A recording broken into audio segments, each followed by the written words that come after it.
نحمده ونصلي على رسوله الكريم اما بعد فقد قال الله تبارك وتعالى كما ورد في سورة الأحقاف اعوذ بالله من الشيطان الرجيم بسم الله الرحمن الرحيم وإذا حشر الناس كانوا لهم أعداء وكانوا بعبادتهم كافرين صدق الله العظيم۔ ذکر ہو رہا تھا اس سورہ مبارکہ کی پچھلی آیات میں کہ ان سے بڑھ کر زیادہ گمراہ کون ہوگا جو اللہ کے سوا ایسی ہستیوں کو پکار رہے ہیں جو نہ ان کی دعا سنتے ہیں نہ دعاؤں کو قبول کر سکتے ہیں قیامت تک، بلکہ وہ ان کی دعاؤں سے غافل ہیں، انہیں معلوم ہی نہیں ہے۔ وَإِذَا حُشِرَ النَّاسُ جب لوگوں کو جمع کیا جائے گا كَانُوا لَهُمْ أَعْدَاءً وہ ان کے دشمن بن جائیں گے کہ تم نے ہمیں شرمسار کیا، ہماری شرمندگی کا تم سبب بن گئے، تم نے ہمیں اللہ کا مد مقابل بنا دیا۔ جیسے کہ حضور صلی اللہ علیہ وسلم نے ایک صحابی کو ٹوک دیا، وہ اپنے کسی گفتگو کے انداز میں، اور ظاہر بات ہے کہ ان کی نیت تو وہ نہیں تھی کہ حضور کو اللہ کے برابر کر دیں، لیکن الفاظ ایسے ان کی زبان سے نکلے ما شاء اللہ و ما شئت، جو اللہ چاہے اور آپ چاہیں، اسی پر ٹوک دیا حضور نے اجعلتنی للہ ندن، کیا تم نے مجھے اللہ کا مد مقابل بنا دیا ہے؟ مشیت صرف اللہ کی ہے۔ تو یہ اولیاء اللہ، یہ فرشتے، یہ پیغمبر، اگر انہیں آپ نے اللہ کے برابر بنا دیا، ان کو پکار رہے ہیں، ان سے دعائیں کر رہے ہیں، تو یہ تو گویا کہ ان کے لیے شرمندگی کی بات ہوگی اللہ کے سامنے، تو وہ دشمن بنیں گے۔ وَإِذَا حُشِرَ النَّاسُ كَانُوا لَهُمْ أَعْدَاءً وَكَانُوا بِعِبَادَتِهِمْ كَافِرِينَ اور وہ تو ان کی عبادت کا انکار کریں گے۔ وَإِذَا تُتْلَىٰ عَلَيْهِمْ آيَاتُنَا بَيِّنَاتٍ اور جب انہیں سنائی جاتی ہیں پڑھ کر ہماری آیات بینات، قَالَ الَّذِينَ كَفَرُوا لِلْحَقِّ لَمَّا جَاءَهُمْ تو یہ کافر کہتے ہیں اس حق کے بارے میں جو ان کے پاس آیا ہے، هَذَا سِحْرٌ مُبِينٌ یہ تو کھلا جادو ہے۔ ام یقولون افتراہ کیا کہ اسے گھڑ لیا ہے، یعنی محمد صلی اللہ علیہ وسلم نے یہ قرآن خود تصنیف کیا ہے۔ قُلْ إِنِ افْتَرَيْتُهُ فَلَا تَمْلِكُونَ لِي مِنَ اللَّهِ شَيْئًا اے نبی ان سے کہہ دیجئے کہ اگر میں نے یہ گھڑ کر اللہ کی طرف منسوب کیا ہوتا تو تم مجھے اللہ کے پکڑ سے کچھ بھی نہیں بچا سکتے۔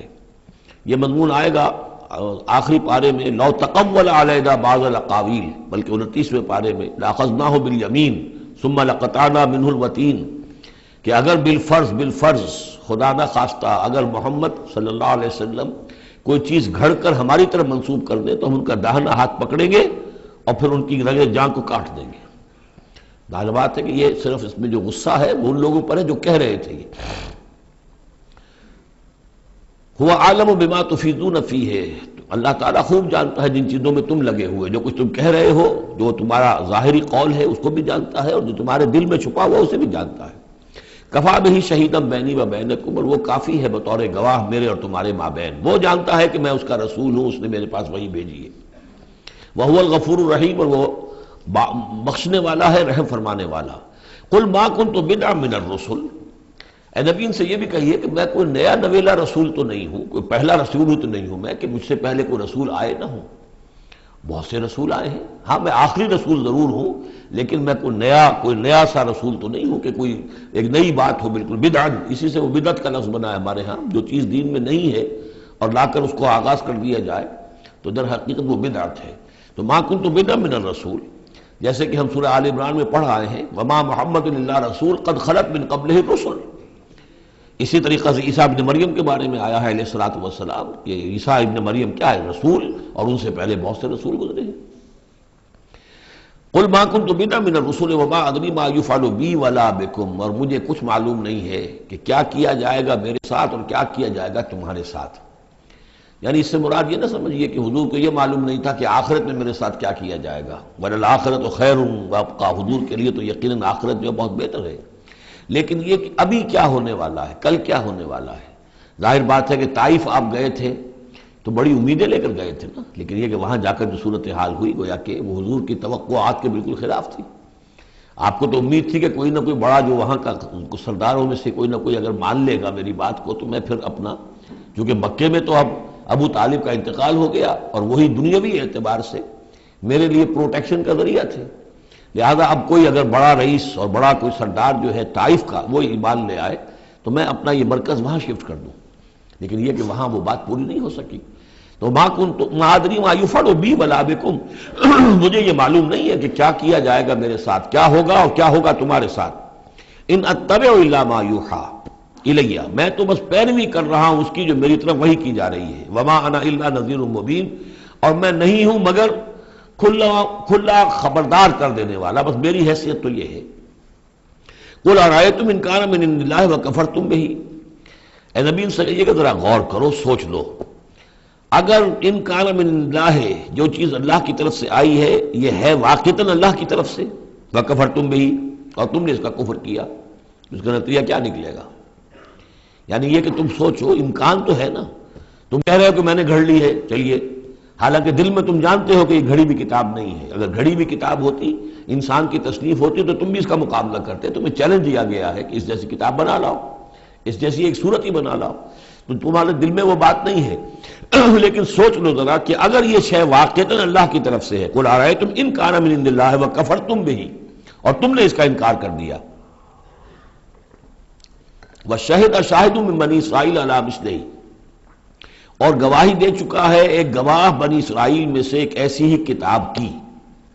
اصل میں اس میں کافی تفسیر کے اندر اقوال میں اختلاف ہے کہ اس سے مراد جو ہے عام مومنین اہل کتاب ہیں یا حضرت موسیٰ علیہ السلام، اس لیے کہ کتاب استثناء میں جو پیشن گوئی ہے اس میں یہ الفاظ ہیں کہ اے موسیٰ، میں ان کے بھائیوں میں سے تیرے مثل ایک پیغمبر اٹھاؤں گا. کتاب استثناء کے 18ویں باب کی 18 اور 19ویں آیات ہیں یہ تورات کی، جو عہد نامہ قدیم ہے اس میں. تو گویا کہ مثل ہی، یعنی حضرت موسیٰ کی طرح کے محمد ہے، حضرت محمد کی طرح کے موسیٰ ہیں علیہ الصلوۃ والسلام، کیونکہ صاحب شریعت رسول ہے حضرت موسیٰ علیہ السلام. حضرت عیسیٰ صاحب شریعت نہیں ہے، صاحب کتاب ہے، انجیل دی گئی ہے، انجیل میں شریعت نہیں ہے، انجیل میں حکمت ہے. کل ہم پڑھ چکے ہیں جئتکم بالحکمہ، میں تمہارے پاس حکمت لے کر آیا. شریعت، قانون، یہ در حقیقت تورات میں تھی، حضرت موسیٰ علیہ السلام کو دی گئی، اور یا پھر محمد الرسول اللہ صلی اللہ علیہ وسلم کو قرآن دیا گیا اور یہ آخری اور کامل شریعت دی گئی. فآمنوا واستکبرتم، تو وہ تو ایمان لے آئے اور تم استکبار کر رہے ہو. یعنی یہود میں سے تو بہت سے علماء ایسے بھی تھے، بہت زیادہ نہیں لیکن تھے. عبداللہ ابن سلام رضی اللہ تعالیٰ عنہ بہت اہم ان کے علماء میں سے تھے، وہ ایمان لائے ہیں. تو وہ تو ایمان لے آئے، فاستکبرتم، اور تم استکبار میں اور گھمنڈ میں پڑے ہوئے ہو. ان اللہ لا یہدی القوم الظالمین، اللہ ظالموں کو ہدایت نہیں دیتا.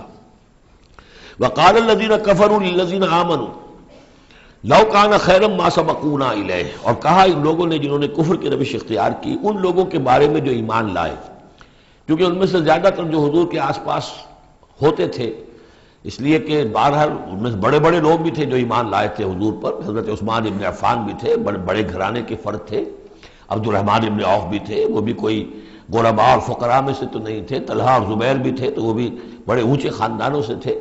لیکن یہ کہ عام طور پر حضور کے آس پاس جو ہوتے تھے یہ لوگ اپنے اپنے کاموں کے اندر بھی مصروف ہوتے تھے، لیکن جو غرباء تھے وہ حضور کے ارد گرد زیادہ موجود رہتے تھے. اور یہ بات بار بار آ چکی ہے حضرت نوح کے بیان میں بھی اور پھر حضور کے بارے میں بھی کہ اے محمد تمہارے گرد تو ہم بیٹھے ہوتے ہیں ہمارے کمی کاری لوگ، بڑے گھٹیا لوگ، ہمارے پست طبقات کے لوگ جو ہیں، کوئی غلام ہے ہمارا، کوئی اور یہاں پہ محنت مزدوری کرنے والا ہے، تو ہمارے شایان شان نہیں ہے کہ ہم آپ کے پاس آ کر بیٹھیں. یعنی ذرا ان کو اپنے سے دور کرو.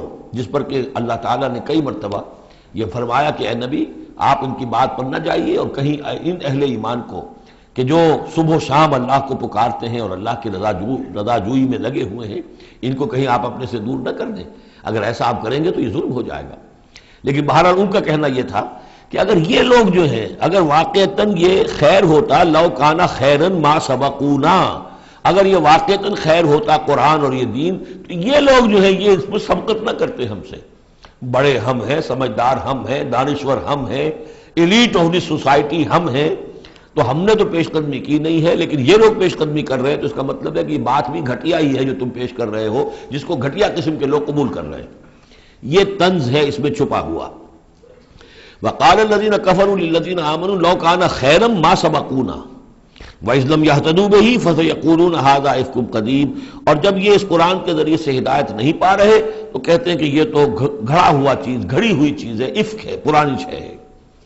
وَمِن قَبْلِهِ كِتَابُ مُوسَىٰ إِمَامًا وَرَحْمَةً، حالانکہ اس سے پہلے موسیٰ کی کتاب موجود تھی اور اب بھی ہے، امامًا ورحمہ، وہ بھی رہنمائی کرنے والی ہے اور رحمت ہے۔ وَهَذَا كِتَابٌ مُصَدِّقٌ لِسَانًا عَرَبِيًّا، اور یہ کتاب نازل ہوئی ہے اس کی تصدیق کرتے ہوئے، یعنی تصدیق دونوں معنی میں، ایک تو کہ قرآن تصدیق کرتا ہے کہ تورات اللہ کی کتاب تھی، اللہ کی کتاب ہے، اگرچہ اس میں تحریف کر دی گئی ہے لیکن بہرحال اللہ کی کتاب تھی۔ اِنَّا أَنزَلْنَا التَّوْرَاةَ فِيهَا هُدًى وَنُورٌ، ہم نے تورات نازل کی تھی، اس میں ہدایت بھی تھی، نور بھی تھا۔ پھر انجیل کے بارے میں فیہ ہدی ونور، قرآن دونوں کی تصدیق کرتا ہے۔ دوسری یہ کہ تورات میں اور انجیل میں جو پیشین گوئیاں تھیں ان کا مصداق بن کر قرآن آیا ہے، تو قرآن مصدق ہے لسانًا عربیًا، اور بڑی ہی عمدہ فصیح اور بلیغ عربی زبان میں ہے، لینذر الذین، تاکہ خبردار کر دے ان لوگوں کو ظلموا جنہوں نے کہ کفر کی روش اختیار کی، خبردار کر دینے کی ذمہ داری ہے، اور اسی لیے یہ جو آسان زبان میں ہم نے اس کو اتارا ہے تاکہ ہر شخص تک یہ بات پہنچ جائے۔ وَبُشْرَىٰ لِلْمُحْسِنِينَ، اور جو ایمان اور اسلام اور احسان کی روش اختیار کریں ان کے لیے یہ بشارت بن جائے۔ ان الذین قالوا ربنا اللہ ثم استقاموا فلا خوف علیہم ولا هم یحزنون، یقیناً وہ لوگ، یہ وہی الفاظ آ گئے جو سورہ حامیم سجدہ میں آئے تھے، جنہوں نے کہا ہمارا رب اللہ ہے پھر اس پر جم گئے۔ اور میں نے عرض کیا تھا، وہ پھر دوبارہ عرض کر رہا ہوں کہ اس استقامت میں قیامت مضمر ہے۔ جنہوں نے کہا ہمارا رب اللہ ہے پھر اس پر جم گئے، یعنی پھر راضی برضائے رب رہنا، اسی پر توکل کرنا، اسی کی رضا جوئی کو اپنی زندگی کا مقصد بنانا، پھر اس کی اطاعت کرنا، اس کے احکام کی پابندی کرنا، اور اس کے جملہ جو بھی اس نے ذمہ داریاں عائد کی ان کو پورا کرنے کے لیے تن من دھن لگا دینا، یہ سب استقامت میں شامل ہے۔ استقامت کے معنی کیا ہے؟ جیسے کہ میں نے آپ کو بتایا تھا کہ حضور سے ایک صاحب نے یہ پوچھا، بلکہ کہا، فرمائش کی کہ مجھے تو کوئی ایک بات ایسی بتا دیجئے جس سے میں پلے باندھ لوں، میں زیادہ لمبی چوڑی باتیں نہیں سمجھ سکتا۔ حضور نے فرمایا، قل آمنت باللہ ثم استقم، کہو کہ میں ایمان لایا اللہ پر، پھر جم جاؤ، ٹھک جائے تمہارا دل اس کے اوپر کہ واقعتاً پالن ہار وہی ہے، پروردگار وہی ہے، حاجت روا وہی ہے، مشکل کشا وہی ہے، اور وہ ہماری دعاؤں کا سننے والا وہی ہے۔ پھر یہ کہ اسی کے لیے انسان ہمتاً اپنے آپ کو وقف کر دے، ان صلاتی و نسکی و محیای و مماتی للہ رب العالمین۔ ان الذین قالوا ربنا اللہ ثم استقاموا فلا خوف علیہم ولا هم یحزنون، یہ استقامت والے جو ہیں تو اولیاء اللہ ہو گئے نا۔ پھر جیسے کہ ہم نے سورہ یونس میں پڑھا تھا، الا ان اولیاء اللہ لا خوف علیہم ولا هم یحزنون الذین آمنوا وکانوا یتقون، جو ایمان لائے اور اس پر مستقیم ہو گئے، قائم ہو گئے، جازم ہو گئے، اور وہی تو اللہ کے ولی ہیں، وہی اللہ کے دوست ہیں، ان کے لیے نہ کوئی خوف ہے نہ وہ کسی حزن سے دوچار ہوں گے۔ اولئک اصحاب الجنت خالدین فیہا، وہ جنت والے لوگ ہیں، اس میں رہیں گے ہمیشہ ہمیش، جزاء بما کانوا یعملون، اور یہ جزا ہوگا ان کے اعمال کا۔ یہ بات کئی دفعہ میں نے واضح کی ہے کہ بندے کو یہ سمجھنا چاہیے، اور یہی بندے کہیں گے جنت میں داخل ہونے کے بعد بھی کہیں گے اللہ کے نیک بندے، کہ ہماری یہ طاقت نہیں تھی، صلاحیت نہیں تھی کہ ہم اپنے بل پر اور اپنے اعمال کے بل پر یہاں جنت میں داخل ہو سکتے۔ یہ اللہ کا فضل ہے۔ الحمدللہ الذی ہدانا لہذا وما کنا لنہتدی لولا ان ہدانا اللہ، کل شکر اس اللہ کا جس نے ہمیں یہاں داخل کیا اور ہمیں پہنچا دیا یہاں تک ہماری رہنمائی فرما دی، اور ہم ہرگز ہدایت نہ پا سکتے اگر اللہ ہی ہمیں ہدایت نہ دیتا۔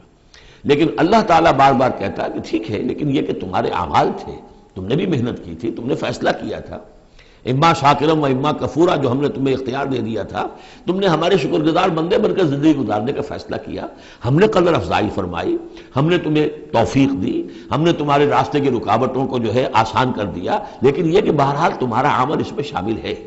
جزاء بما کانوا یعملون، یہ در حقیقت بدلہ ہوگا ان کے اعمال کا۔ ووصینا الانسان بوالدیہ حسنا، اور ہم نے وصیت کی انسان کو، تاکید کی انسان کو اس کے والدین کے بارے میں احسانا، کہ اس کے ساتھ احسان کی روش، نیک سلوک، خدمت۔ اور اس میں بھی خاص طور پر والدہ کا معاملہ جو ہے یہ سورہ بنی اسرائیل میں بھی ہے اور یہاں بھی ہے۔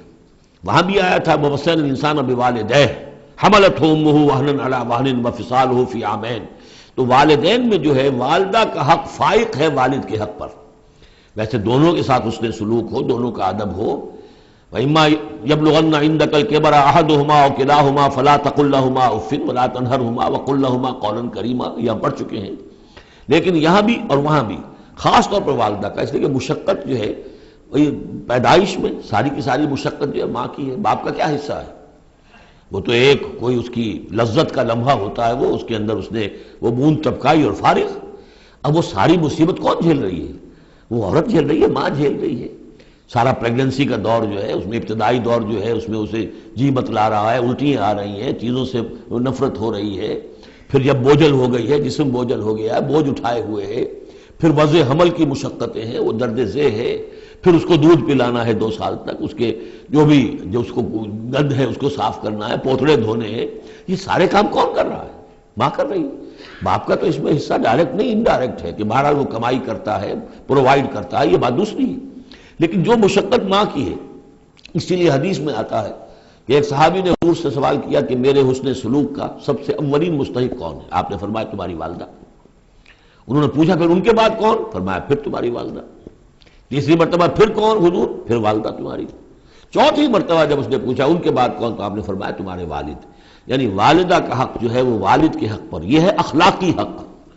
قانونی حق والد کا زیادہ ہے، اگر سیپریشن ہو جائے گی تو اولاد والد کی ہے، قانونی حق اس کا زیادہ ہے، لیکن اخلاقی حق، خدمت کا حق، اور جنت جس کے پاؤں تلے ہے وہ باپ نہیں ماں ہے۔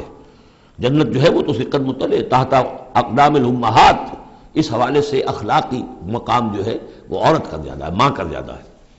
فرمایا حملتہ امہ کرہا ووضعتہ کرہا، اس کی ماں نے اسے اٹھائے رکھا اپنے پیٹ میں تکلیف جھیل کر، اور پھر اس کو وضع حمل ہوا، اس کو جنا تکلیف کے ساتھ، وحملہ وفصالہ 30 شہرا، اور اس کا یہ حمل اور پھر دودھ پلانا یہ لگ بھگ جو ہے 30 مہینے ہوتے ہیں۔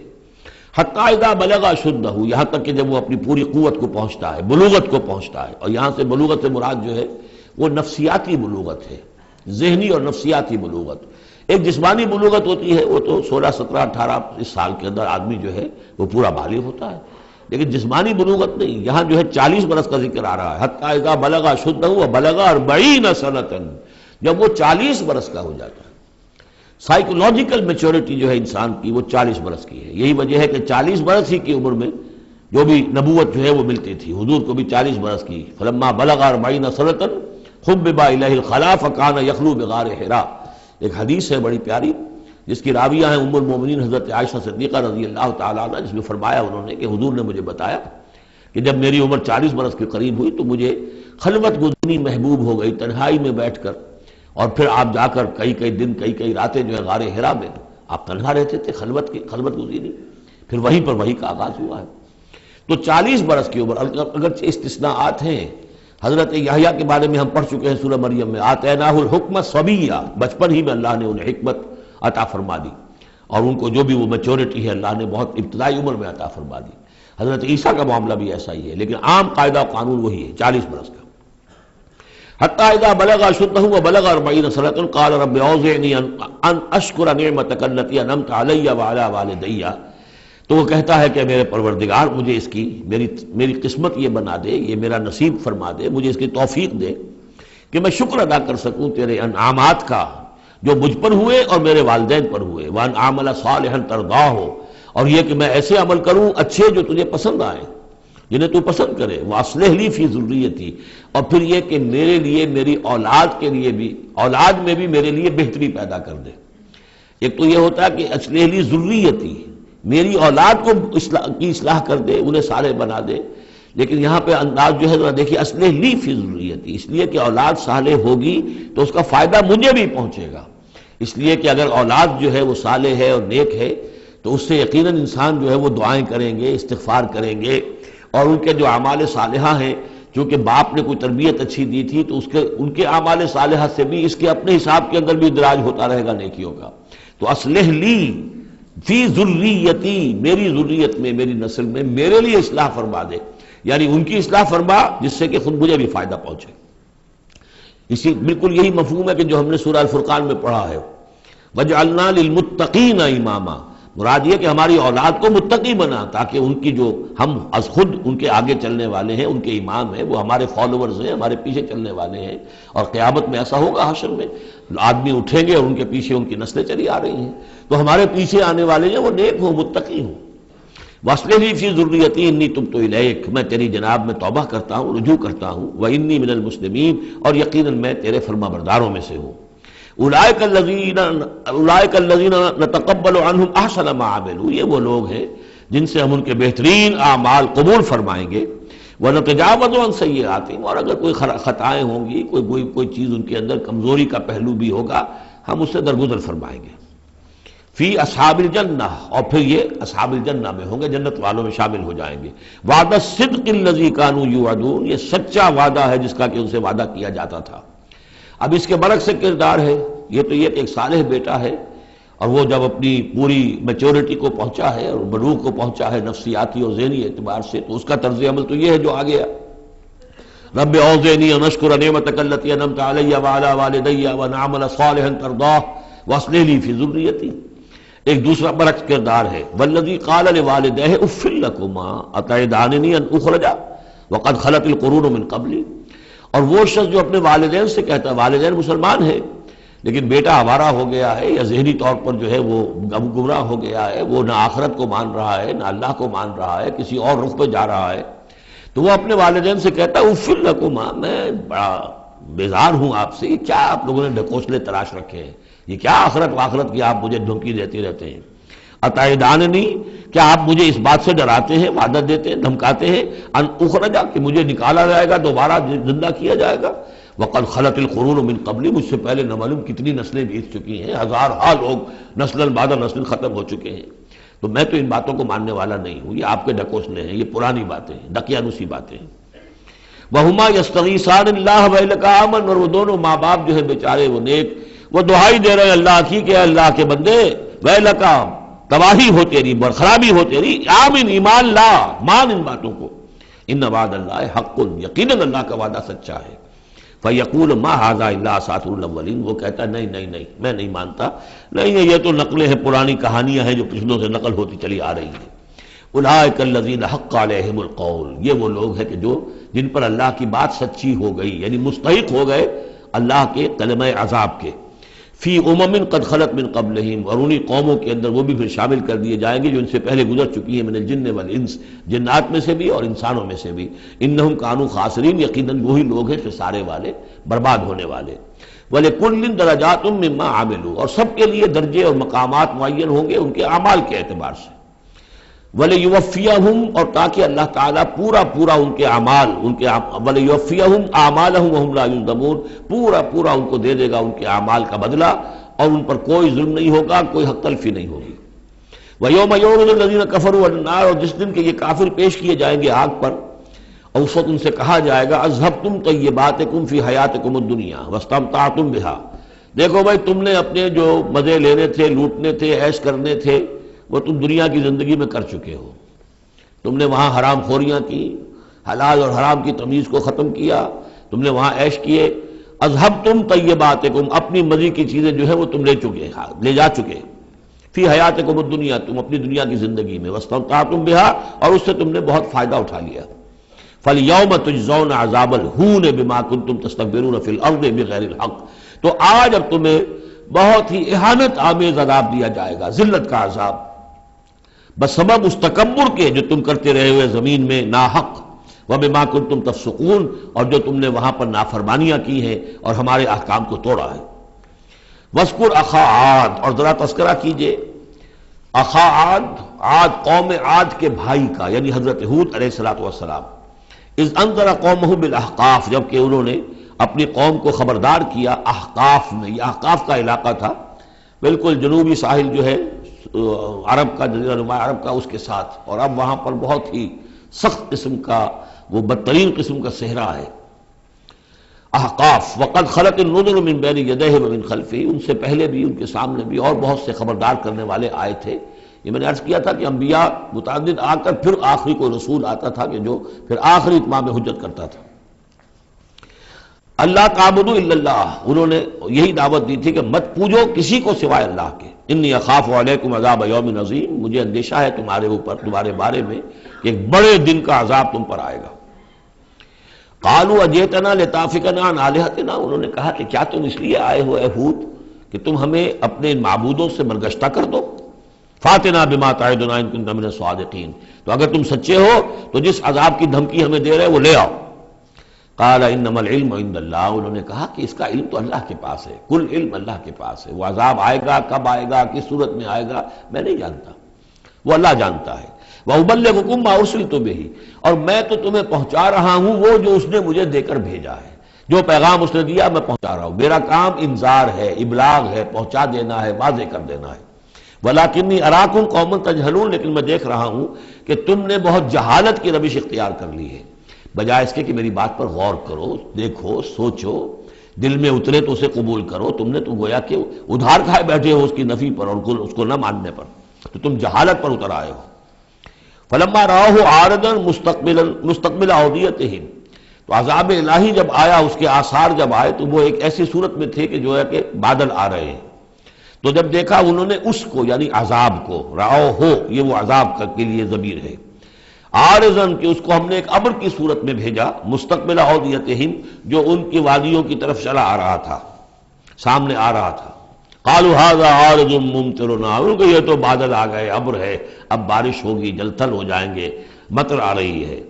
بل هو ما استعجلتم به، نہیں، یہ تو وہ شے جس کی تم نے جلدی مچائی تھی کہ لے آؤ عذاب اگر لا سکتے ہو۔ ریح فیہا عذاب علیم، وہ ایک جھکڑ تھا جس کے بارے میں آئے گا سورۃ الحاقہ میں کہ سخر علیہم سبع لیال و ثمانیۃ ایام، 7 رات اور 8 دن مسلسل وہ جھکڑ چلا ہے۔ ریح فیہا عذاب علیم، وہ جھکڑ ہے جس میں بہت بڑا عذاب ہے۔ تدمر کل شیء بامر ربھا، وہ ہر شے کو اپنے رب کے حکم سے اٹھا کر پٹکتی تھی، وہ ہوا جو ہے اٹھاتی تھی اور پٹکتی تھی۔ تدمر، جیسے کسی درخت کی جڑ سے اکھاڑا جائے پھر پھینک دیا جائے۔ اور وہ چونکہ تھے بھی بڑے طویل القامت لوگ، تو بڑے بڑے ستونوں کی طرح پھر پڑے تھے، کاجاد النخل خاویہ، جیسے کہ وہ کھجوروں کے تنے پڑے ہوئے ہوں زمین کے اوپر۔ تدبر کل شیء بامر ربھا فاصبحوا لا یری الا مساکنہم، پھر وہ ایسے ہو گئے کہ اب کچھ نظر نہیں آ رہا تھا سوائے ان کے مسکنوں کے، ان کے گھر نظر آ رہے ہیں، ان کی حویلیاں، ان کی بلڈنگیں، لیکن وہاں اس میں بسنے والا اب کوئی نظر نہیں آ رہا۔ کذالک نجزی القوم المجرمین، اسی طرح ہم بدلہ دیا کرتے ہیں مجرموں کی قوم کو۔ وَلَقَدْ مَكَّنَّاهُمْ فِي مَاءٍ مَّكَّنَّاكُمْ فِيهِ، اب یہاں قریش سے، مکے والوں سے خطاب ہو رہا ہے۔ ان کو ہم نے جو تمکن عطا کیا تھا زمین میں، جو مال و اسباب دیا تھا، جو طاقت دی تھی، فِي مَاءٍ مَّكَّنَّاكُمْ فِيهِ، اس میں اتنا تمکن تمہیں ہم نے نہیں دیا، اتنی طاقت تمہارے پاس نہیں ہے۔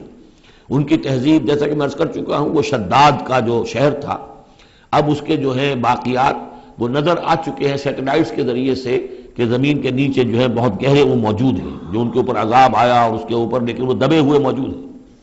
اس کے بڑے بڑے جو ہے ستون جو بنائے تھے انہوں نے، غالباً 30 بڑے بڑے ان کی فصیل کے ساتھ جو ہے پلرز ہیں جن کو گن لیا گیا ہے، اب وہ موجود ہیں۔ یہ ساری نشانیاں اب ایک ایک کر کے ظاہر ہوں گی۔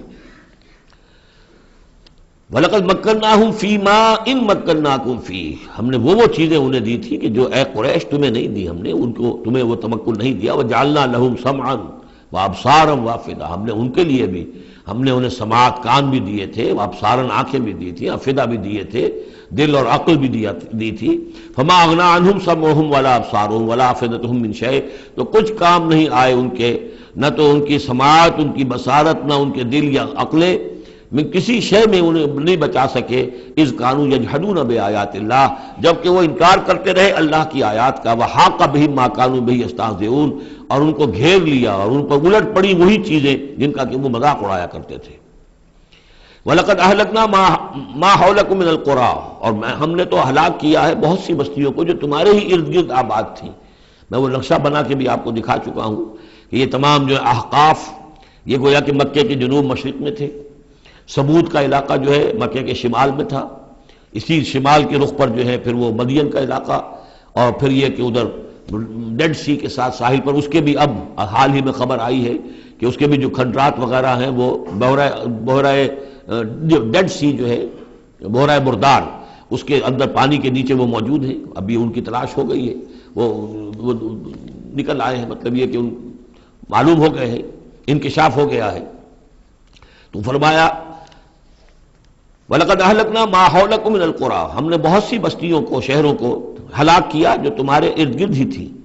وَصَرَّفْنَا الْآيَاتِ لَعَلَّهُمْ يَرْجِعُونَ، اور اسی طرح ہم نے پھیر پھیر کر ان کو یہ آیات اپنی سنائی ہے تاکہ وہ رجوع کریں، پلٹیں، لوٹیں۔ فَلَوْلَا نَصَرَهُمُ الَّذِينَ اتَّخَذُوا مِن دُونِ اللَّهِ قُرْبَانًا آلِهَةً، تو کیوں نہ مدد کی ان ہستیوں نے جنہیں انہوں نے اللہ کے سوا سمجھا تھا کہ یہ معبود ہیں جو اللہ کی طرف، ہم اللہ سے ہمیں قریب کر دیں گے، ہمیں تقرب الی اللہ کا ہمارا ہمیں جو ہے وہ درجے حاصل کر دیں گے، اس کا ذریعہ بن جائیں گے۔ بل ضلوا عنہم، جب وہ عذاب کا وقت آیا وہ سب گم ہو گئے، ہوا ہو گئے، خواب تھا، جو کچھ کو دیکھا جو سنا افسانہ تھا۔ وذالک افکہم، یہ تو اصل میں ان کی من گھڑت باتیں تھیں، ان میں حقیقت تو تھی ہی نہیں۔ وما کانوا یفترون، اور جو کچھ بھی افطرا وہ کر رہے تھے وہ تھا۔ وَإِذْ صَرَفْنَا، اب وہ واقعہ آ رہا ہے جس کا میں نے آج شروع میں تذکرہ کیا تھا۔ اور حضور صلی اللہ علیہ وسلم، اور یہ واقعہ جو ہے جبکہ حضور گئے تھے طائف، اور طائف سے جب واپس آ رہے تھے تو آپ نے نخلہ، ایک مقام ہے وادی نخلہ، اس میں چند دن قیام کیا مکے جانے سے پہلے۔ اور چونکہ دل گرفتہ تو بہت تھی جب آپ طائف سے واپس آئے ہیں، طائف میں جو کچھ بیتی تھی وہ آپ کو معلوم ہے۔ بہرحال وہاں آپ فجر کے وقت ایک روز نماز فجر کی پڑھ رہے تھے اور قرآن مجید پڑھ رہے تھے، اس میں قرآن الفجر ہم پڑھ آئے ہیں، اور فجر کی نماز میں طویل قرات ہوتی ہے۔ تو ایک امام ایک مقتدی، امام تھے حضور صلی اللہ علیہ وسلم، اور مقتدی تھے حضرت زید بن حارثہ، آپ کے منہ بولے بیٹے، آپ کے آزاد شدہ غلام۔ اس وقت یہ ہے کہ وہاں سے گزر ہوا کچھ جنوں کی ایک جماعت کا، اور وہ ٹھہر گئے، ٹھٹک کر کھڑے ہوئے، اور وہ سنتے رہے قرآن، حضور پڑھ رہے ہیں وہ سن رہے ہیں۔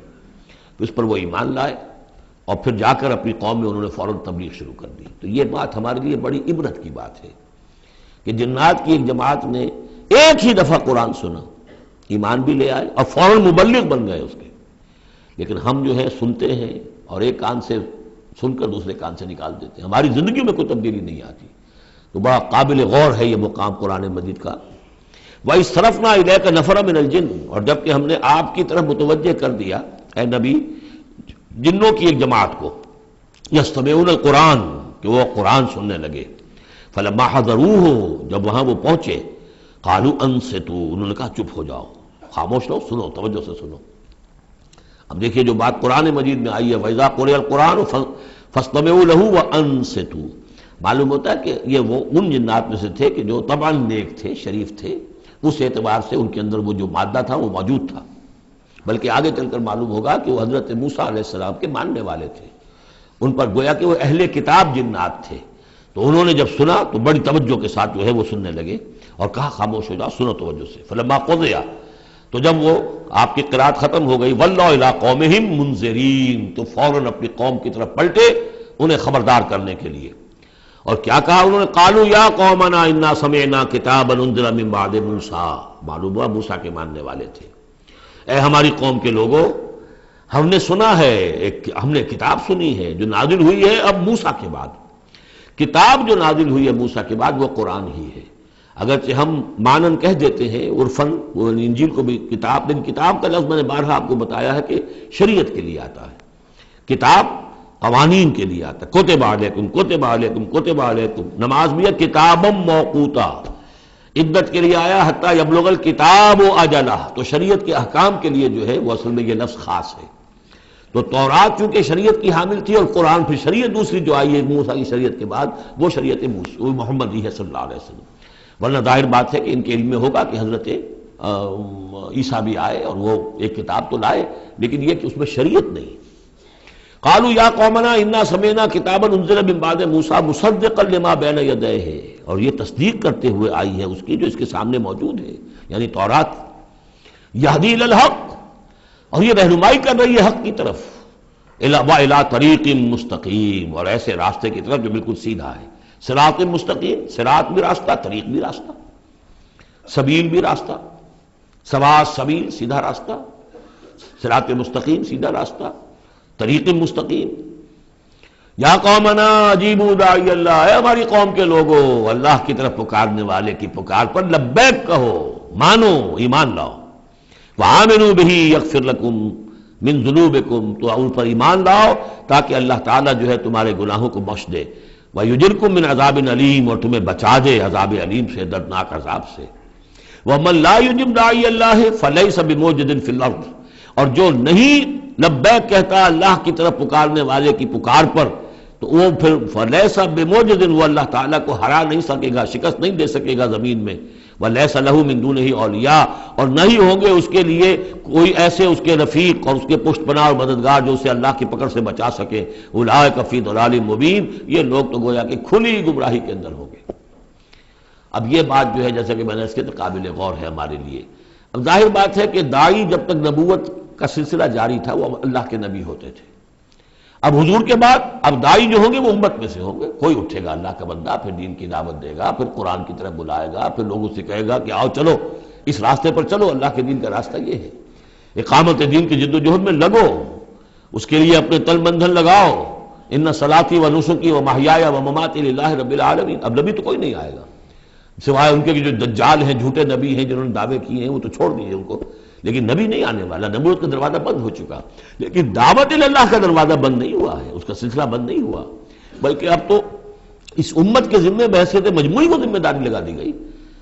وَكَذَلِكَ جَعَلْنَاكُمْ أُمَّةً وَسَطًا لِتَكُونُوا شُهَدَاءَ عَلَى النَّاسِ وَيَكُونَ الرَّسُولُ عَلَيْكُمْ شَهِيدًا. تمہارے ذمے ہے. كُنتُمْ خَيْرَ أُمَّةٍ أُخْرِجَتْ لِلنَّاسِ تَأْمُرُونَ بِالْمَعْرُوفِ وَتَنْهَوْنَ عَنِ الْمُنكَرِ وَتُؤْمِنُونَ بِاللَّهِ. أَوَلَمْ يَرَوْا أَنَّ اللَّهَ الَّذِي خَلَقَ السَّمَاوَاتِ وَالْأَرْضَ وَلَمْ يَعْيَ بِخَلْقِهِنَّ. کیا انہوں نے دیکھا نہیں، غور نہیں کیا؟ وہ اللہ جس نے آسمانوں اور زمین کی تخلیق فرمائی اور وہ تھکا نہیں، ہارا نہیں اس سے، ان کی تخلیق سے. یعنی جیسے کہ سورہ قاف میں ہم پڑھیں گے افعینا بالخلق الاول، کیا ہم عاجز آ گئے ایک دفعہ بنانے کے بعد؟ ہماری ساری جو بھی کریٹو ایکٹیویٹی تھی اور کریٹو پوٹینشیل ہمارا ختم ہو گیا، ایگزاسٹ ہو گیا، ہم دوبارہ نہیں بنا سکتے تمہیں. تو لم یا بخلقہن، وہ عاجز نہیں آ گیا ان کی تخلیق سے. اب اس کی جو خلاقی کی قوت ہے وہ ختم نہیں ہو گئی ہے. بقادر علی ان یحیی الموتى، تو کیا وہ قادر نہیں ہوگا اس پر کہ مردوں کو زندہ کر دے؟ بلا، کیوں نہیں، انہ علی کل شیء قدیر، یقیناً وہ ہر چیز پر قادر ہے. وَيَوْمَ يُعْرَضُ الَّذِينَ كَفَرُوا عَلَى النَّارِ، اور جس روز کے پیش کیے جائیں گے یہ کافر آگ پر. أَلَيْسَ هَذَا بِالْحَقِّ، اس وقت سوال کیا جائے گا یہ ہے حق، یہ حقیقت ہے یا نہیں؟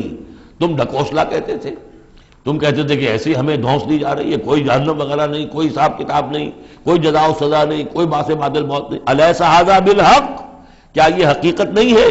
قالوا بلا وربنا، وہ کہیں گے کیوں نہیں، ہمارے پروردگار تیری قسم یہ حق ہے. قال فذوقوا العذاب بما كنتم تکفرون، تو اللہ فرمائے گا اب چکھو اس عذاب کا مزہ اپنے اس کفر کی پاداش میں جو تم کرتے رہے. فاصبر، اب آخری بات حضور سے، فاصبر کما صبر اولو العزم من الرسل. اے محمد صلی اللہ علیہ وسلم آپ بھی صبر کیجئے جیسے کہ ہمارے اولو العزم رسول آپ سے پہلے صبر کرتے رہے.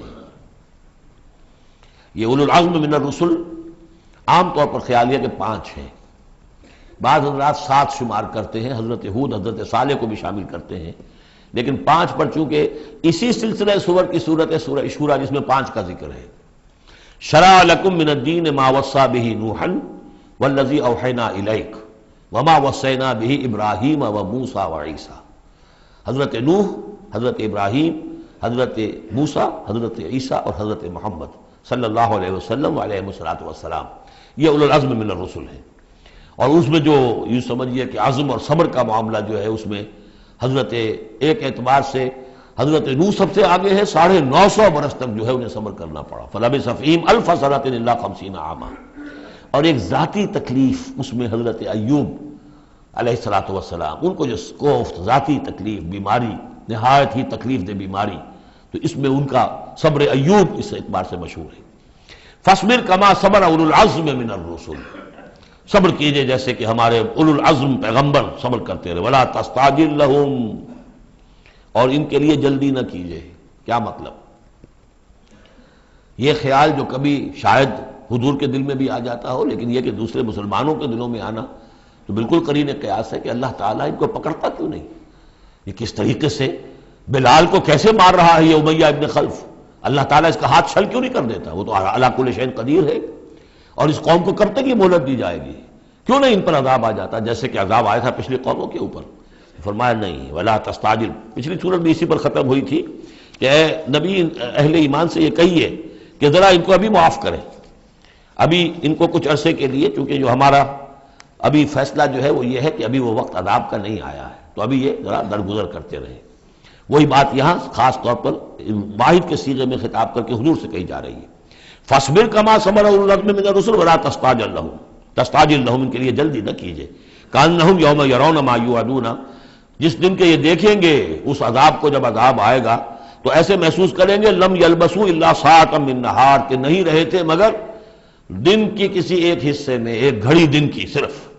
بلاغ، یہ ہے پہنچا دینا. ھذا بلاغ، لیکن ھذا یہاں پر محذوف ہو گیا. ھذا بلاغ، بلاغ یہ پہنچا دینا ہے. فَهَلْ يُهْلَكُ إِلَّا الْقَوْمُ الْفَاسِقُونَ، تو ہلاک تو وہی کیے جائیں گے، کون ہلاک کیا جائے گا سوائے ان کے کہ جو نافرمان لوگ تھے۔ یہاں یہ جو 8 سورتوں کا ایک سلسلہ چلا آ رہا تھا وہ بھی ختم ہوا، اور یہ کہ جو 5واں جو گروپ ہے مکی اور مدنی صورتوں کا، ان میں سے جو مکیات کا سلسلہ ہے وہ ختم ہو گیا، اور یہ 13 صورتیں ہیں، سورہ سبا، فاطر، پھر یاسین، پھر صافات، پھر صاد، اور پھر یہ 8 صورتیں، سورہ زمر، اور پھر مومن، اور پھر حامیم سجدہ، اور شورا، اور زخرف، اور دخان، اور جاسیہ، اور احقاف۔ یہ صورتیں ہیں کہ جہاں مکیات ہیں۔ اب اس کے ساتھ 3 مدنیات ہیں۔ یہ 3 جو مدنیات ہیں ان میں سے 2 صورتیں تو بڑی ہم وزن ہیں اور جوڑے کی شکل میں ہیں، لیکن ایک صورت جو ہے اگرچہ بہت جامع صورت ہے قرآن حکیم کی وہ، لیکن اس کو ہم کہہ سکتے ہیں مضمون کے اعتبار سے کہ وہ سورہ فتح کا ایک ضمیمہ ہے۔ اگرچہ اسلامی ریاست کے اصول، اسلامی معاشرے کے لیے بنیادی ہدایات کے اعتبار سے قرآن حکیم کی اہم ترین، جامع ترین صورت ہے۔ 18 آیات میں اللہ تعالیٰ نے یوں سمجھیے کہ سورہ نساء، سورہ مائدہ میں جو اصول دیے ہیں اسلامی معاشرے کے اور اسلامی ریاست کے، ان کا لب لباب اور خلاصہ 18 آیات میں ہے سورہ حجرات کی۔ جہاں تک سورہ محمد صلی اللہ علیہ وسلم کا تعلق ہے، یہ بھی قرآن کی ان صورتوں میں سے ہے کہ جس کے 2 نام ہیں۔ اس کا نام سورہ قتال بھی ہے۔ زمانہ نزول جو ہے یہ غزوہ بدر سے متصلاً قبل نازل ہوئی ہے، یعنی سورہ بقرہ ہی کا ضمیمہ اس کو سمجھنا چاہیے۔ سورہ بقرہ ہے، اکثر وہ آیات جو نازل ہوئی ہیں ہجرت کے بعد سے لے کر اور غزوہ بدر تک، ایک تو ان کا بڑا مجموعہ ہے جو 40 رکوعوں پر مشتمل ہے، وہ تو سورہ بقرہ ہے، لیکن اس کو علیحدہ رکھا گیا ہے، اگرچہ ہے اسی سلسلے کے اندر، اور اس کے علیحدہ رکھنے کا میں بیان کروں گا کہ سبب کیا ہے۔ تو گویا کہ اس کو ایک طرح سے سمجھیے کہ زمانہ نزول کے اعتبار سے یہ سورہ بقرہ کا ضمیمہ ہے، غزوہ بدر سے قبل نازل ہوئی۔ اور اس کا پس منظر کیا ہے کہ جب یہ حضور نے صلی اللہ علیہ وسلم اپنا اقدام کا عمل شروع کیا ہے، یعنی ایک تو 12 برس تک مکے میں تو حکم یہ تھا کہ ہاتھ بندے رکھو، ہاتھ رکے رکھو، نو ریٹیلیشن، ریونج کا کیا سوال، انتقام تو بہت دور کی بات ہے، no raising of hands even in self defence, اپنے بچانے کے لیے بھی ہاتھ نہیں اٹھانے۔ اگر خباب بن الارت سے کہا گیا کہ اتارے کپڑوں اتار دو، لیٹ جاؤ انگاروں کے اوپر لیٹ جاؤ۔ حضرت یاسر کو اور حضرت سمیہ کو اور حضرت عمار کو جو کچھ بھی ایذائیں دے رہا تھا ابو جہل، کسی مسلمان کو اجازت نہیں تھی کہ جا کر اس کا ہاتھ پکڑے، نہیں۔ یہ مرحلہ تھا پیسو ریزسٹنس کا کہ جو تکلیف آئے جھیلو، جوابی کارروائی کوئی نہیں۔ لیکن اب جیسا کہ ہم سورہ حج میں پڑھ چکے، اذن للذین یقاتلون بانہم ظلموا، اب ایک قتال کا دور شروع ہو گیا۔ لیکن یہ کہ جو منافقین تھے یا جن کے دلوں میں روگ تھا، جو اب اس جان جوکھوں میں ڈالنے کے لیے تیار نہیں تھے، وہ کچھ کہہ رہے تھے کہ آخر لڑائی بھڑائی کا کیا فائدہ ہے، یہ تو کوئی صلح سے کام کرنا چاہیے۔ یا کوئی یہ بھی کہتا ہوگا کہ گڑ دے کر مارا جا سکتا ہو تو زہر کائے کو دینا ہے، ہم اپنی دعوت و تبلیغ کے کام کو بس جاری رکھیں۔ اور یہ تو محمد نے، معاذ اللہ میں ان کی بات نقل کر رہا ہوں، یہ محمد نے خود جو ہے مہم جوئی شروع کر دی ہے کہ انہوں نے جو ہے ان کو چھیڑ چھاڑ شروع کر دی، ان کے قافلوں کا تعاقب شروع کر دیا، ان کی جو ہے وہ گویا کہ لائف لائن کے اوپر ہاتھ ڈال دیا۔ تو یہ جو حقیقت اقدام تو کر رہے ہیں یہ خود، اور اس سے گویا کہ لڑائی بھڑائی کا سلسلہ شروع ہو جائے گا۔ تو ان کے دلوں میں تو تھا روگ نفاق کا کہ وہ چاہتے نہیں تھے کہ ہمارے ایمان کا یہ امتحان ہو جائے کہ ہم سے کہا جائے کہ نکلو اللہ کی راہ میں جان ہتھیلی پر رکھ کر، لیکن وہ جو اس کی آڑ لے رہے تھے وہ کہہ رہے تھے کہ یہ لڑائی بھڑائی اور یہ جو ہے فساد، بلکہ صلح جوئی کے ساتھ معاملہ کرو۔ اور نوٹ کر لیجیے سورہ بقرہ کے دوسرے رکوع میں آیا تھا وَإِذَا قِيلَ لَهُمْ لَا تُفْسِدُوا فِي الْأَرْضِ قَالُوا إِنَّمَا نَحْنُ مُصْلِحُونَ أَلَا إِنَّهُمْ هُمُ الْمُفْسِدُونَ وَلَٰكِن لَا يَشْعُرُونَ۔ تو گویا کہ اس جو بھی ہو رہی تھی اس وقت ان کی جو ذہن کی کیفیت تھی، اس میں اللہ تعالیٰ کی طرف سے یہ سورہ مبارکہ نازل ہوئی ہے، اور یہ اسلوب کے اعتبار سے پورے قرآن میں منفرد ہے۔ بالکل ایبرپٹلی شروع ہو رہی ہے، کوئی تمہید نہیں، کوئی حروف مقطعات نہیں، کوئی اللہ کی حمد، کوئی اور شے، کچھ نہیں، قرآن مجید کی عظمت کچھ نہیں، بلکہ الذین، اس سے جملہ شروع ہو رہا ہے جو عام طور پر جملے کے شروع کے لیے عام اسلوب نہیں ہے۔ پھر یہ کہ وہ جو اسلوب ہوتا ہے آیات کے آخر میں اللہ تعالیٰ کے اسماء اور اللہ کی صفات کا، انہ عزیز الحکیم، وہ تو بڑا غفور ہے، رحیم ہے، اس طرح کی کوئی شے آپ کو یہاں نہیں ملے گی۔ اسلوب بالکل مختلف ہے، ہر آیت ایبرپٹ شروع ہو رہی ہے، سورت بھی ایبرپٹلی شروع ہوئی ہے اور ایبرپٹلی ختم ہو جائے گی۔ اسی طریقے سے ہر آیت جو ہے شروع ہوتی ہے اور ایبرپٹلی ختم ہو جاتی ہے، بغیر کسی اختتامی اللہ کے اسماء اور صفات کے حوالے کے۔ باقی اس میں اور سورہ جو اگلی صورت ہے سورہ فتح، اس میں کیا ترتیب ہے وہ یہ ہے کہ حضور کی انقلابی جد و جہد کا جو آخری مرحلہ تھا، یعنی قتال، آرم کانفلکٹ، اس سے متصلاً قبل یہ سورہ محمد نازل ہو رہی ہے، اور اس کا جو اختتام ہو رہا تھا اور اللہ تعالیٰ کی طرف سے جو فتح آئی ہے اس کی تمہید ہے سورہ حدیبیہ، انا فتحنا لک فتحا مبینا۔ تو گویا کہ یہ دونوں اینڈ ہیں اس کے، جو آخری مرحلہ تھا انقلاب محمدی صلی اللہ علیہ وسلم کی جد و جہد کا، اس میں جو عام کانفلکٹ شروع ہو رہا ہے غزوہ بدر سے، اس سے قبل یہ صورت نازل ہوئی، اور جب آخری فتح ہونے والی ہے اور وہ فتح مکہ کی ہوگی، لیکن اس سے قبل جو اللہ نے تمہیدی فتح دی ہے وہ فتح ہے انا فتحنا لک فتحا مبینا، وہ صلح حدیبیہ جس کا ذکر جو ہے وہ سورہ فتح کے اندر ہے۔ یہ ربط ہے ان میں۔ بسم اللہ الرحمن الرحیم۔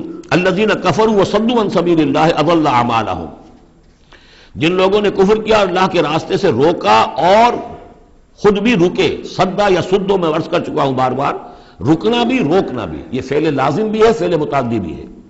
جنہوں نے کفر کیا خود بھی رکے اور دوسروں کو بھی روکا اللہ کے راستے سے، اللہ نے ان کی ساری جد و جہد کو ضائع کر دیا، اضل اعمالهم، ان کی ساری کوشش جو تھی اللہ کے دین کے راستے کو روکنے کی، حضور کی دعوت کو کے راستے کو روکنے کی، سب جا چکی، ضائع ہو چکی، اکارت ہو چکی۔ اور اب یہ قافلہ جو ہے دعوت محمدی کا صلی اللہ علیہ وسلم اور انقلاب نبوی کا، یہ اپنے منزل کی طرف بڑھے گا، وہ آخری درجے میں اب شامل ہونے والا ہے۔ والذین آمنوا وعملوا الصالحات وآمنوا بما نزل علی محمد وهو الحق من ربهم کفر عنهم سیئاتهم واصلح بالهم، اور اس کے برعکس جو لوگ ایمان لائے، جنہوں نے نیک عمل کیے اور جو ایمان لائے اس شے پر جو نازل کی گئی ہے محمد پر صلی اللہ علیہ وسلم، وهو الحق، اور وہ حق ہے، من ربهم، ان کے رب کی طرف سے، کفر عنہم سیئاتہم، اللہ نے دور کر دیے، معاف کر دیے ان سے ان کی خطائیں، ان کی غلطیاں، واصلح بالہم، اور ان کے حال کو، ان کی کیفیت کو سنوار دیا، بنا دیا، ان کی سیرتیں، ان کے کردار۔ اب دیکھ لو یہ جو صحابہ کی جماعت جو ہے، ان کی سیرتیں دیکھو، ان کی شخصیتیں دیکھو، اللہ تعالیٰ نے ان کو نکھار کر ان بھٹیوں میں سے گزار کر کے جو مکے میں تھیں، جن میں سے کہ آزمائشوں کی بھٹیوں میں سے نکل کر آئے ہیں، تو کندن ہو چکے ہیں، خالص زر خالص۔ ذالک بان الذین کفروا اتبعوا الباطل، یہ اس لیے کہ جن لوگوں نے کفر کیا انہوں نے باطل کی پیروی کی، لہذا وہ تو نتیجہ اس کا وہی نکلنا تھا جو نکل رہا ہے۔ وان الذین آمنوا اتبعوا الحق من ربهم، اور جو لوگ ایمان لائے انہوں نے پیروی کی حق کی جو ان کے رب کی طرف سے آیا ہے۔ کذالک یضرب اللہ للناس امثالهم، اسی طرح اللہ تعالیٰ لوگوں کے لیے ان کی مثالیں بیان کرتا ہے۔ فَإِذَا لَقِيتُمُ الَّذِينَ كَفَرُوا فَضَرْبَ الرِّقَابِ، اب یہ ہے آیت جو مشکلات القرآن میں سے ہے۔ اس کی وجہ کیا ہے کہ اس میں بھی ایک تقدیم و تاخیر ہے۔ تقدیم و تاخیر کا اصول میں بتا چکا ہوں، قرآن مجید میں ہوتا ہے اس کے آہنگ کی وجہ سے، اور غور کرنا پڑتا ہے کہ اس کی اصل ترتیب کیا ہے، اور اس سے پھر بات واضح ہوتی ہے۔ تو یہ قانون دیا جا رہا ہے، اسی کا حوالہ تھا سورہ انفال میں کہ اگر یہ پہلے سے بات نہ آ گئی ہوتی تو اے مسلمانوں، تم نے جو یہ قیدیوں کو زر فدیہ لے کر چھوڑنے کا فیصلہ کیا ہے، اس پر تم پر بڑی سخت گرفت ہوتی ہے اللہ کی، لیکن چونکہ یہ آیت آ چکی تھی اب وہ اس کی وضاحت میں کر دوں گا آپ کو۔ فَإِذَا لَقِيتُمُ الَّذِينَ كَفَرُوا، تو اے مسلمانوں جب اب تمہاری مٹ بھیڑ ہو کافروں سے، اب جو ہے عام کانفلکٹ شروع ہونا ہے، اب تلوار سے ٹکرائے گی، میدان میں تمہیں آنا پڑے گا، تو اس کا قاعدہ کیا ہے؟ فَضَرْبَ الرِّقَابِ، تو ان کی گردنوں کو مارنا ہے، پہلا کام یہ ہے، ان کی گردنیں مارو، انہیں قتل کرو۔ حَتَّى إِذَا أَسْخَنْتُمُوهُمْ، یہاں تک کہ جب تم ان کو اچھی طریقے سے کچل دو، ان کی طاقت ختم ہو جائے، فَشُدُّ الْوَثَاقَ، پھر تم ان کو قیدی بنا سکتے ہو، پھر باندھو ان کو مضبوطی کے ساتھ۔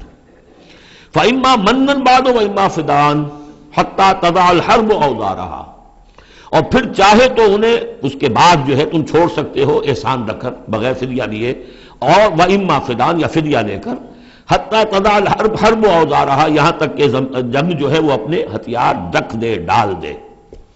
اس میں ہے اصل میں تقدیم و تاخیر، یہ پہلے ہے حَتَّى إِذَا أَسْخَنْتُمُوهُمْ فَشُدُّوا الْوَثَاقَ حَتَّى تَضَعَ الْحَرْبُ أَوْزَارَهَا فَإِمَّا مَنًّا بَعْدُ وَإِمَّا فِدَاءً، یعنی یہ کہ جب تمہارا مقابلہ کافروں سے ہو تو پہلے مرحلہ یہ ہے کہ ان کی گردنیں مارو، پھر جب ان کی قوت کچھ لی جائے پھر تم انہیں قیدی بنا سکتے ہو، جب تک کہ جنگ اپنے ہتھیار بالکل رکھ دے۔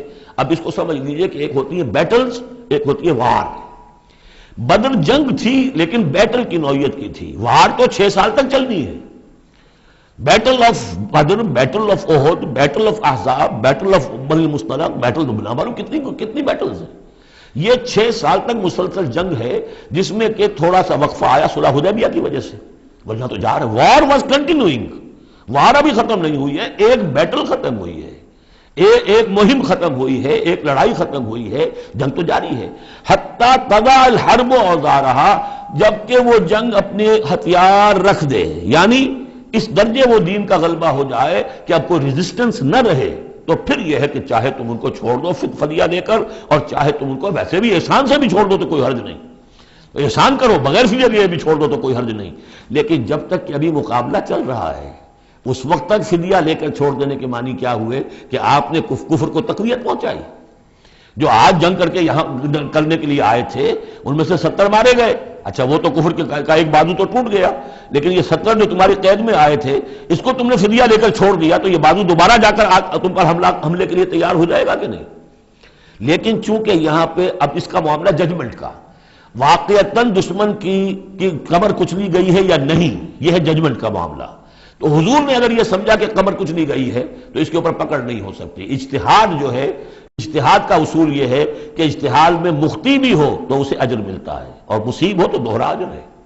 چونکہ حضور کے اجتہاد پر یہ تھا تو آپ کو اگر چھوڑ دیا گیا تو اما منن بعد و اما فدان، جب یہ آلٹرنیٹو اس کے اندر موجود ہے اس آیت کے اندر کہ اس کے بعد پھر چاہو تو تم بغیر کوئی فدیہ لیے ہوئے احسان دھر کر چھوڑ دو، اور چاہے فدیہ لے کر چھوڑ دو، تو حضور نے اس کو استعمال کیا ہے۔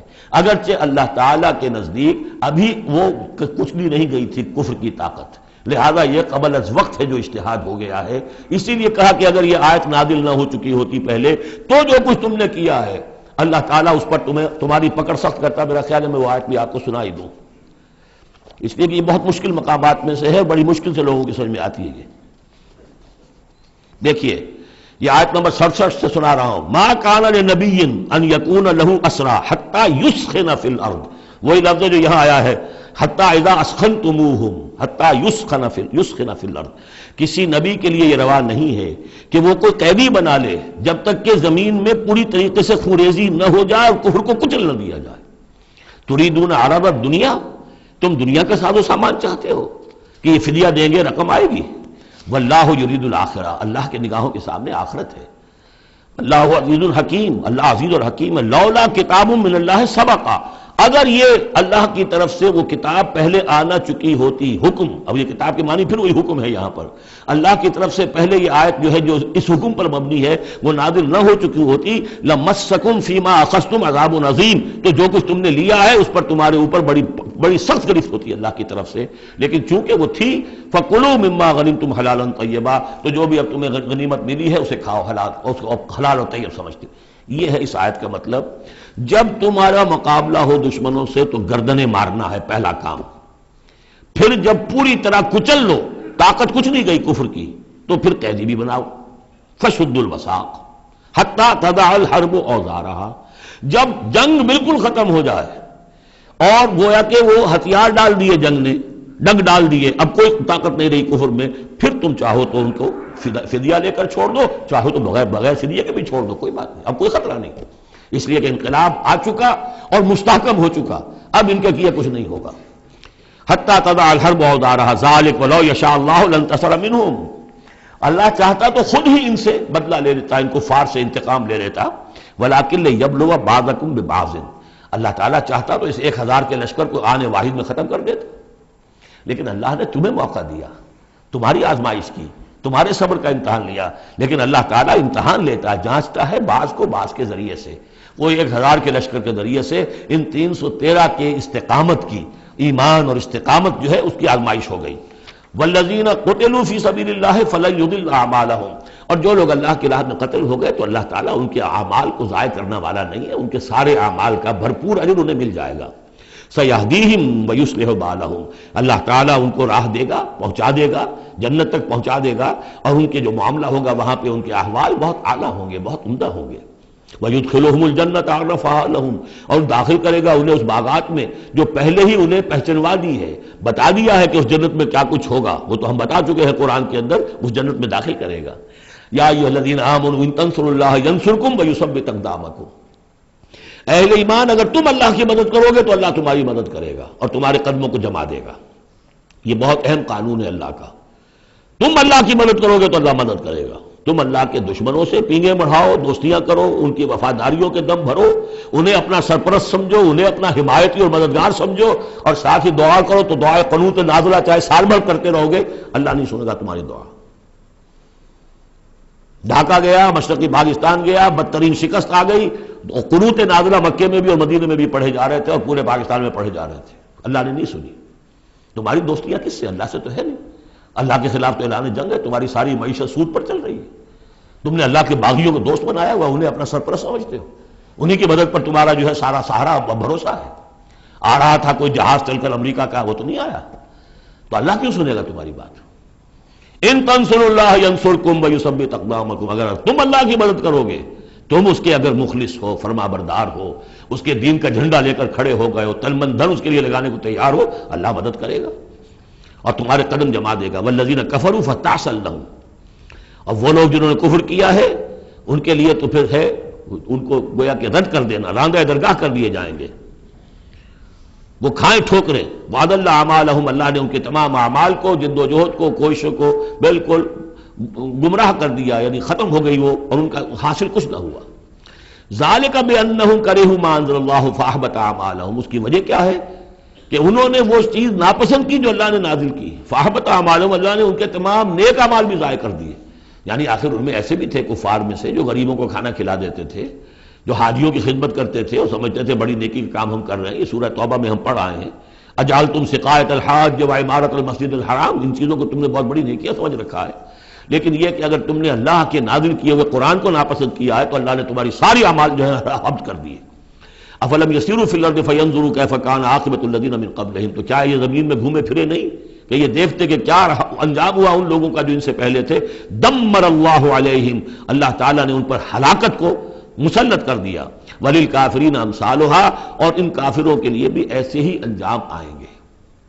ذالک بان اللہ مولا الذین آمنوا وان الکافرین لا مولا لہم، اور یہ اس لیے کہ اللہ تو مولا ہے، رفیق ہے، پشت پناہ ہے، مددگار ہے اہل ایمان کا، اور یہ کہ کافروں کا کوئی مولا ہے ہی نہیں. یہ اصل میں یہیں سے حضور نے پھر وہ نعرہ اخذ کیا تھا جب غزوہ احد میں، جب وقتی طور پر مسلمانوں کی شکست ہو گئی اور حضور بھی اور صحابہ بھی پھر پہاڑ کے اوپر چڑھ گئے احد پر، اور اس کے بعد پھر جو دامن میں کھڑے ہوئے تھے جو کفار کے اس وقت کے سربراہ تھے، اس میں ابو سفیان تھے اور خالد بن ولید جو بعد میں دونوں ایمان لے آئے صحابہ میں سے ہیں. تو اس وقت یہ ہے کہ ابو سفیان نے نعرہ لگایا تھا لنا عزا ولا عزا لکم، ہمارے لیے عزا جیسی دیوی ہے، اس نے ہماری مدد کی ہے، تمہارے لیے تو عزا ہے ہی نہیں. تو حضور نے کہا تھا مسلمانوں سے جواب دو اللہ مولانا ولا مولا لکم، اللہ ہمارا مولا ہے، تمہارا کوئی مولا نہیں. اس نے کہا تھا اعلی حبل، لیکن یہ کہ اس کے جواب میں کہا گیا اللہ اکبر، اللہ سب سے اعلیٰ بھی ہے، بڑا بھی ہے. تو یہ جو نعرہ ہے کہ اللہ مولانا ولا مولا لکم، ذالک بان اللہ مولا الذین آمنوا وان الکافرین لا مولا لہم، ان اللہ یدخل الذین آمنوا وعملوا الصالحات جنات تجری من تحتها الانہار، یقیناً اللہ تعالیٰ داخل کرے گا ان لوگوں کو جو ایمان لائے، جن نے نیک عمل کیے، ان باغات میں جن کے دامن میں ندیاں بہتی ہوں گی. والذین کفروا یتمتعون ویاکلون کما تاکل الانعام، اور وہ لوگ جو کفر کر رہے ہیں وہ کھا پی رہے ہیں، عیش اڑا رہے ہیں دنیا میں، کھا رہے ہیں جیسے کہ حیوانات بھی کھاتے ہیں. والنار مثوی لکم، لیکن یہ کہ بالآخر ان کا ٹھکانہ جو ہے وہ آگ ہے. وَكَأَيٍّ مِّن قَرْيَةٍ هِيَ أَشَدُّ قُوَّةً مِّن قَرْيَتِكَ الَّتِي أَخْرَجَتْكَ، اور اے نبی کتنی ہی بستیاں ایسی گزری ہیں کہ جو اس بستی سے کہیں زیادہ قوت میں تھیں جس نے آپ کو نکلنے پر مجبور کیا ہے. مکے سے بڑے بڑے شہر تھے، اس سے بڑی اس کی جو ہے قوتیں تھیں، بڑی طاقتور قومیں وہاں رہتی تھیں. تو یہ جو بستی جس نے کہ آپ کو وہاں سے نکلنے پر مجبور کیا ہے، اس سے کہیں زیادہ بڑی جو بستیاں تھیں انہیں ہم نے ہلاک کیا. اہلکناہم فلا ناصر لہم، ان کو ہم نے ہلاک کر دیا اور ان کا کوئی مددگار نہ ہوا. افمن کان علی بینۃ من ربہ کمن زین لہ سوء عملہ، تو بھلا وہ شخص جو اپنے رب کی طرف سے بینہ پر ہے، اس کی سرشت اور اس کی فطرت نیک ہے، اور پھر یہ کہ اس کو اللہ تعالیٰ نے جو ہدایت دی ہے وہ اس پر قائم ہے. کمن زین لہ سوء عملہ، کیا وہ اس جیسا ہو جائے گا کہ جس کے اعمال اس کے لیے مزین کر دیے گئے ہیں، برے اعمال اس کے، لیکن اسے محسوس ہوتا ہے کہ بڑے شاندار میرے اعمال ہیں، میری تہذیب طریقتکم المثلی، تمہارا کلچر بہت اعلیٰ کلچر، مثالی کلچر، واتبعوا اہواءہم، اور انہوں نے پیروی کی ہے اپنی خواہشات کی۔ ان دونوں میں ظاہر بات ہے کوئی مساوات نہیں ہو سکتی۔ وہ جو اللہ کی طرف سے بینہ پر ہے وہ کامیاب ہونے والے ہیں، اور یہ لوگ جو اپنی خواہشات کی پیروی کر رہے ہیں ناکام ہونے والے ہیں۔ بارک اللہ لی ولکم فی القرآن العظیم ونفعنی وإیاکم بالآیات والذکر الحکیم۔